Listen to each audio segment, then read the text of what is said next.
ফুৰিবলৈ ওলালে পৰিয়ে এনেকৈ যায় বুলি ভাবিছে নেকি? নাযায়। ঠিক এনেদৰে যায়। চাব। এয়া। নমস্কাৰ বন্ধু বান্ধৱীসকল। আজি আমি শিৱসাগৰৰে কেইটামান ঐতিহাসিক কীৰ্তিচিহ্ন চাবৰ বাবে ওলাই আহিছোঁ।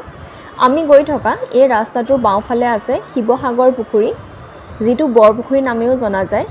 আৰু ৰাস্তাটোৰ ঠিক সোঁফালে এইকেইটা দেখিছে নহয়, এই দৌলকেইটা। ইয়াৰে এটা হৈছে শিৱদৌল, এটা হৈছে বিষ্ণুদৌল আৰু এটা হৈছে দেৱীদৌল। আৰু একেটা চৌহদৰ ভিতৰতে আছে এটা মিউজিয়াম। এই ৰাস্তাটো যে দেখিছে, ৰাস্তাটোৰ বাওঁফালে যিটো শিৱসাগৰ পুখুৰী আছে, শিৱসাগৰ পুখুৰীটো 1731 পৰা 1738 শতিকাৰ ভিতৰত ৰাণী অম্বিকাই তেওঁৰ স্বামী স্বৰ্গদেউ শিৱসিংহৰ স্মৃতিত খন্দাইছিলে। এই শিৱসাগৰ পুখুৰীত থকা ঠাইখনৰ পুৰণি নাম আছিলে কলং চুপৰীয়া গোহাঁই গাঁও। আৰু এই পুখুৰীটো প্ৰায় 400 বিঘা মাটিত খন্দা আছিলে। আৰু এই শিৱদৌল যিটো দেখিছে, এই শিৱদৌলৰ উচ্চতা হৈছে 104 ফুট। আৰু এই শিৱদৌলত বৰ ধুমধামেৰে মহাশিৱৰাত্ৰিৰ পূজা আয়োজন কৰা হয়। ইয়াত মহাশিৱৰাত্ৰি পূজা হয়। দেৱীদৌলত দুৰ্গা পূজা আৰু বিষ্ণুদৌলত বিষ্ণু পূজা কৰা হয়। এতিয়া আমি পুনৰ গৈ আছোঁ তলাতল ঘৰৰ ফালে। তলাতল ঘৰলৈ শিৱসাগৰ টাউনৰ পৰা ডিষ্টেঞ্চ হ'ব 4 কিলোমিটাৰমান। এই ধৰক পাৰ্চনেল গাড়ী এখনত যদি যোৱা হয় খুব বেছি সময় লাগিব 10 পৰা 15 মিনিট। আৰু এই ৰাস্তাতে তলাতল ঘৰলৈ যায়। এইফালে গ'লে এইফালৰ পৰা বাওঁফালে আপুনি ঘূৰি দিব লাগিব। ঘূৰি দিলে সেই দেখিছে নহয় পোনে পোনে যিটো ঘৰ আছে, সেইটোৱে হৈছে তলাতল ঘৰ। এয়া আমি গৈ পেলাই ঠিক পাব হৈছে। এয়াই হৈছে তলাতল ঘৰ। তলাতল ঘৰৰ এয়া সন্মুখৰ এইটো ৰাস্তা, এইটো তলাতল ঘৰ। আৰু এই তলাতল ঘৰ হৈছে টাই আহোমসকলৰ কীৰ্তিচিহ্নৰ ভিতৰত আটাইতকৈ ডাঙৰ কীৰ্তিচিহ্ন।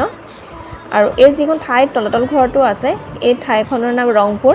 আৰু সেইবাবে এই তলাতল ঘৰটো ৰংপুৰৰ ৰাজপ্ৰসাদ বা ৰংপুৰৰ প্ৰসাদ বুলিও জনা যায়। এয়া পৰি গাড়ীৰ পৰা নামিছে।